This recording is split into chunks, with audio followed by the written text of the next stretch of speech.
ঈদযাত্রার খবর জানবো। গাজীপুর থেকে যুক্ত হচ্ছেন রফিকুল ইসলাম খান। রফিকুল, একটু জানাবেন এবারের ঈদযাত্রা নির্বিঘ্ন করতে প্রশাসন কি ধরনের উদ্যোগ গ্রহণ করেছে? তানভীর, প্রতি বছরই কিন্তু চন্দ্রামুরকে কেন্দ্র করে দীর্ঘ যানজটের সৃষ্টি হয়। তবে এখন পর্যন্ত কিন্তু ঈদের ছুটি না হওয়ার কারণে চন্দ্রামুরে স্বাভাবিকভাবে যাত্রীরা যেতে পারছেন এবং যানবাহন চলাচল করছে। আমি কি কিছু ধরেছি নাকি? আপুটা আপনাকে চেক আউট করছে।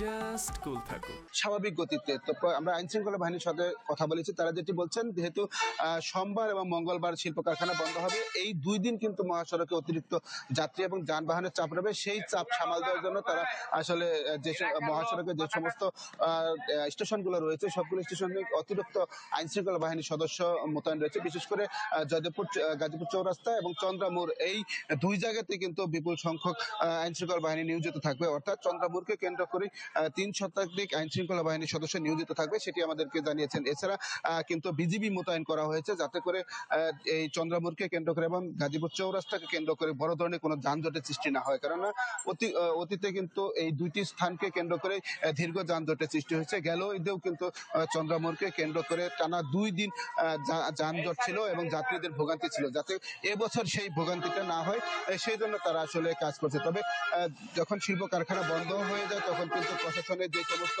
পদক্ষেপই থাকুক না কেন, অতিরিক্ত যাত্রী এবং মানুষের চাপে সেই পদক্ষেপ কিন্তু আর থাকে না। কারণ অতিরিক্ত মানুষ যখন আসলে মহাসড়কে চলে আসে এবং যাত্রী এবং যানবাহনের সংখ্যা যখন বেড়ে যায়, তখন কিন্তু মহাসড়ক গাড়ির গতি কমে যায়। গতি কমার কারণে কিন্তু চন্দ্রামুরকে কেন্দ্র করে প্রতি বছরই 20 থেকে 30 কিলোমিটার জুড়ে লম্বা গাড়ির সারি হয়ে যায় এবং সেইগুলো তারা আসলে মানুষকে স্বস্তিদায়ক যাত্রা দেওয়ার চেষ্টা করে। এখন দেখার বিষয় কতটুকু প্রশাসন পারে, সেটি দেখা যাবে মঙ্গলবার দিন। এই ছিল এখান থেকে সর্বশেষ খবর। খান, ধন্যবাদ আপনাকে।